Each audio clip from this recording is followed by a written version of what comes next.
வீடியோவுக்காக காத்திருக்கும் அன்பு உறவுகளுக்கு இனிய காலை வணக்கம். வணக்கம் உறவுகளே! இது உங்கள் ஆர்கே அரசியல் 2.0. இன்னைக்கு அரசியல்ல 2 விதமான அரசியல நம்ம முன்னெடுத்து பேசப் போறோம். அதுக்கு முன்னால நம்ம சேனலுக்கு புதுசா வந்திருந்தீங்கன்னா, நம்ம சேனல் சப்ஸ்கிரைப் பண்ணிக்கங்க. கூடவே அந்த பெல் ஐகான் டச் பண்ணிக்கங்க.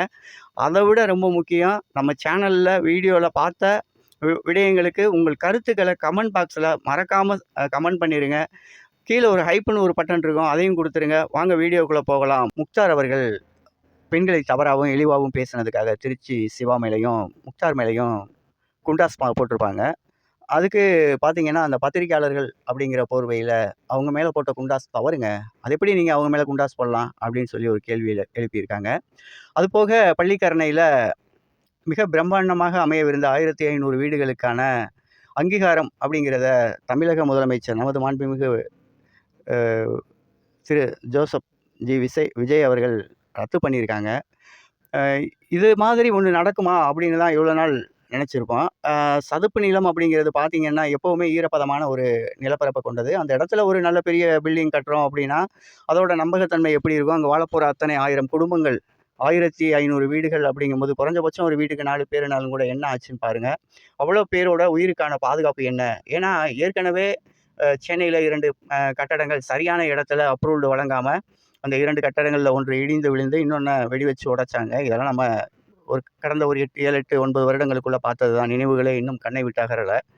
அப்படி இருக்கும்போது, இந்த மாரி இடங்கள்லயும் அப்ரூவ்டு குடுப்பாங்களா? அப்படின்ற மிகப்பெரிய ஒரு கேள்வி நமக்குள்ளயும் எழும். இதெல்லாம் எப்படிடா செய்ய முடியுது? எப்படி குடுக்க முடியும்? பணம் இருக்கு அப்படின்றதுக்காக என்ன வேணாலும் செஞ்சிரலாமா? அப்படின்ற ஒரு கேள்வி இருக்கு. அதுபோக நம்ம வழக்கம் போல உதயநிதி, பால்டாயில் மற்றும் பலர் கூட்டணியில இருக்கவங்க எல்லாமே வசைபாடுறது, தூத்துறது இந்த மாரி நிகழ்வுகள்லாம் போய்க்கிட்டு தான் இருக்கு. அதுல முக்கியமா பார்த்தீங்கன்னா, அண்ணன் விஜயபாஸ்கர் அவர்கள் 22ஆம் தேதி வெற்றி தலைவர் விஜய் அண்ணாவோட தனது கட்சியில் இணைத்துக் கொள்கின்றார் அப்படின்ற ஒரு தகவலும் வந்திருக்கு. அதுபோக மதுரை மன்னரா கருதப்படுற நமது அண்ணன் செல்லூர் ராஜ் அண்ணனும் அதற்கான ஒரு ஒப்புதலுக்காக காத்திருக்கிறதா ஒரு தகவல் வந்திருக்கு. உண்மையிலே செல்லூர் ராஜ் அண்ணன பத்தி, மதுரைய பத்தி நம்ம சொல்லணும் அப்படின்னா, ஒரு நல்ல மனிதர். அம் என்ன சொல்லலாம், ஒரு குழந்தை குணம் கொண்டவர். எதையும் மனசுல வச்சிருக்கிறதெல்லாம் வெரண்டாவதமா வச்சுக்கிட்டு பேச மாட்டாரு. எடுத்தேன் கவுத்தோம்னு போங்கப்பா அப்படின்ட்டு அந்த மதுரை ஸ்லாங்லயே பேசிட்டு போகக்கூடியவர்.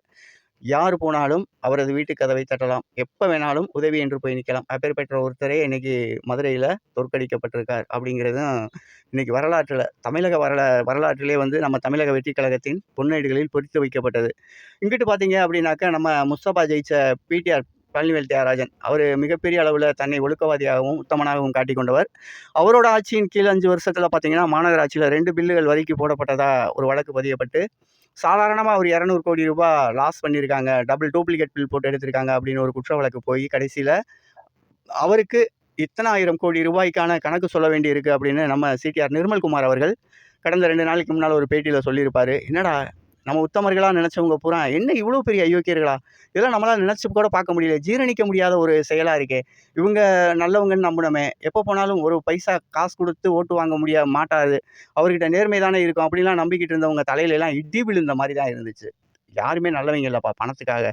ஆனா அப்படி இருக்க காலகட்டம், அந்த மாதிரியான ஒரு அரசியல் சூழ்நிலையில பயணிச்ச நமக்கு, வெற்றி தலைவர் விஜய் அண்ணா அவர்களின் வருகை என்பது நமக்கு மிகப்பெரிய வரப்பிரசாதமா அமைஞ்சுச்சு. இன்னைக்கு தமிழகம் வெற்றி பாதையை நோக்கி பயணிக்குது. இன்னைக்கு கஜானாவுல காசே இல்ல, கடன் அப்படிங்கிற ஒரு இடத்துல 13,00,000 கோடி ரூபாய்க்கு மேல் கடனை வச்சுட்டு போன நம்ம முன்னாள் தமிழக அரசு, அந்த தீய சக்தி இன்று வெம்பி வெதும்பி அப்படியே கோவத்தின் கொந்தளிப்பு, பொறாமையில் பொங்கி எழுது அப்படின்னு தான் சொல்லணும். எங்க போனாலும் கூவுறது, எங்க போனாலும் வசைபாடுறது, எங்க போனாலும் அழுகுறது, ஒப்பாரி வைக்கிறது.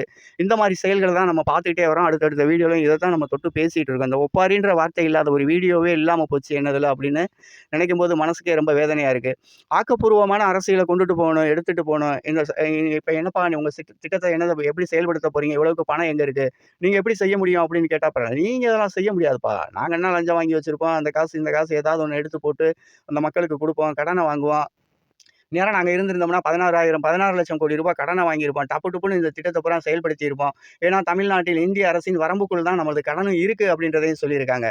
ஆனா வரம்பு மீறி கடன் வாங்கல அப்படின்னாலும், ஆனா வாங்கிய கடனுக்கெல்லாம் சரியான வரவு செலவு இல்லை அப்படிங்கிறது நமது தமிழக முதலமைச்சர் அவர்களின் எண்ணமா இருக்கு. அதைத்தான் நமது அ மாண்புமிகு நிதியமைச்சரும் சுட்டி காமிச்சிருக்காங்க. வெள்ளை அறிக்கை குடுத்துருக்காங்க. வெள்ளை அறிக்கை குடுத்ததிலேயே இன்னைக்கு பாதி தீப்பிடிச்சு எரியுது தமிழ்நாடு. இன்னும் ஒரு வெள்ளை அறிக்கை வர காத்திருக்குங்க. அது போக்குவரத்து மின்சாரத்துறையிலிருந்து வெள்ளை அறிக்கை மன்னிக்கணும். மின்சாரத்துறையிலிருந்து ஒரு வெள்ளை அறிக்கை குடுக்க போறாங்க. அண்ணன் சிடிஆர் நிர்மல்குமார் அவர்கள். இந்த வாரத்தில அடுத்த பூகம்பம் கிளம்ப போகுது. சட்டமன்ற கூட்டத்தொடர் இன்னைக்கு வந்து விறுவிறுப்பா இருக்கும். அத பத்தி தனியா பேசுவோம். இந்த கூட்டத்தொடரிலே முடிஞ்ச உடனேயே அந்த வெள்ளை அறிக்கையும் குடுக்க காத்திருக்காங்க. அதுபோக 2 முக்கியமான புள்ளிகள்ல ஆமா 22, 23 இந்த தேதிகள்ல 3 முன்னாள் அமைச்சர்கள் அரசியல் புள்ளியா கைதாகுறாங்க அப்படிங்கிற சந்தோஷமான செய்தியும் உங்களுக்கு சொல்லிடுறோம். ஆமாங்க 3 பேர் எப்போ கைதாவாய்ங்கப்பா? இவங்க கைது பண்ணவே மாட்டீங்களாப்பா? சும்மா கைதுன்னு கேட்டு கமெண்ட் பாக்ஸ் உண்மையிலே நீங்க கமெண்ட் பாக்ஸ்லயே அந்த கோவத்த வெளிப்படுத்துற விதம் எனக்கு ரொம்ப பிடிச்சிருந்தது. என்னடா கைதுன்றீங்க, எங்கிட்டு பார்த்தாலும் தப்பிச்சு போயிட்டே இருக்காய்ங்க அப்படின்னு. அதுக்கு கைது பண்ணக்கூடாதுன்றதுக்கான சட்டத்தின் அந்த ஓட்டைகளை பயன்படுத்தி 22ஆம் தேதி வரைக்கும் கெடு வாங்கியிருக்காங்க அப்படின்றது ரொம்ப பேருக்கு தெரியாது. 22ஆம் தேதிக்கு மேல அமலாக்கத்துறையின் அந்த அறிக்கையின்படி இவர்கள் மீது குற்றம் சாட்டுவதற்கும், குற்றம் சாட்டப்பட்டதற்குமான ஆதாரங்களை திரட்டி கையில் எடுத்துட்டாங்க. அந்த ஆதாரங்கள் இன்று முதலமைச்சர் டேபிளுக்கும் வந்துருச்சு. அத கோர்ட்டில் சமரிக்க போறாங்க. 22ஆம் தேதி வாய்தா குடுக்குறதா, அப்படி வளைச்சு உள்ள கொண்டு போய் தள்ளி விடுறதா அப்படின்ற முடிவ கோர்ட்டு எடுத்துக்கும்.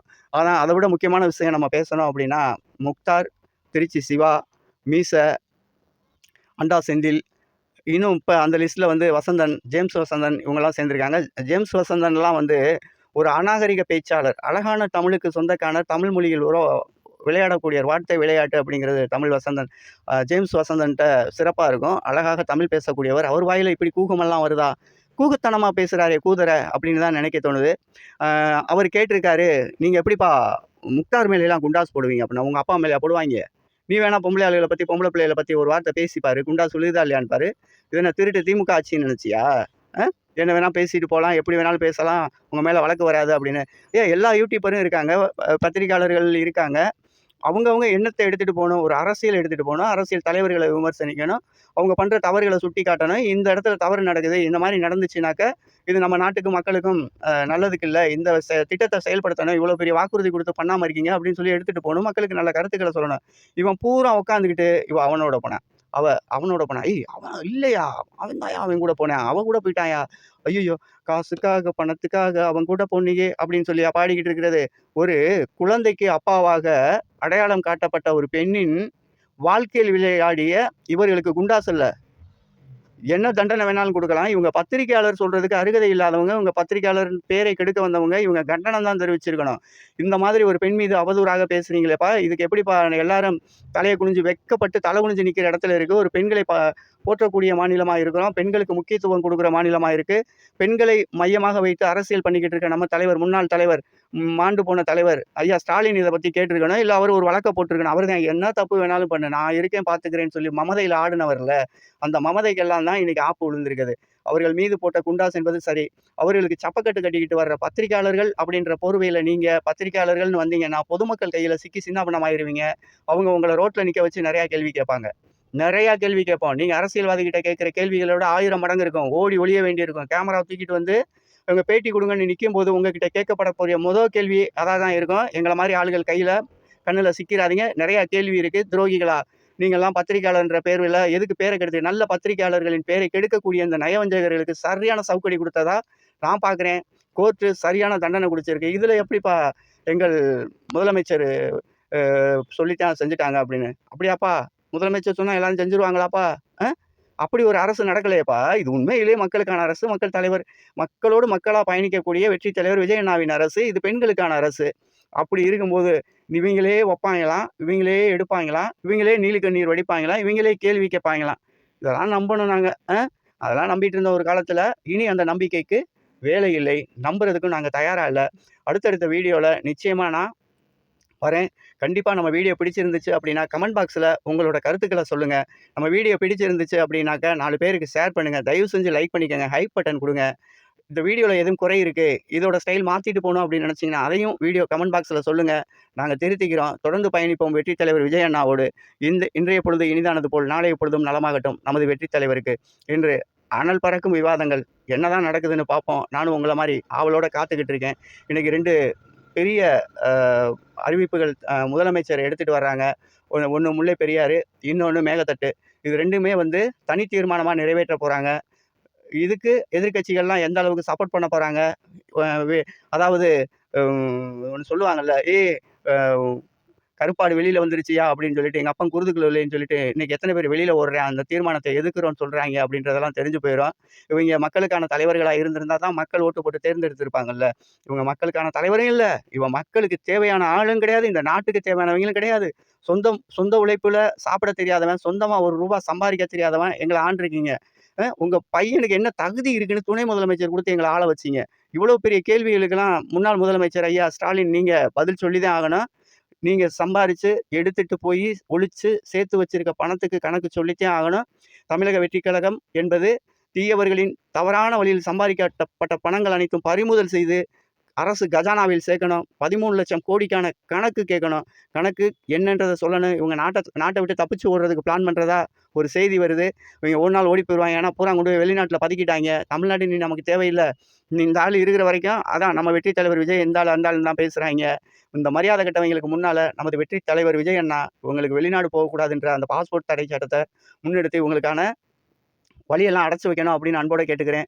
இவ்வளோ நேரம் நம்ம வீடியோ பார்த்த உங்கள் அனைவருக்கும் நன்றி, வணக்கம். மீண்டும் அடுத்த ஒரு வீடியோவில் சந்திப்போம்.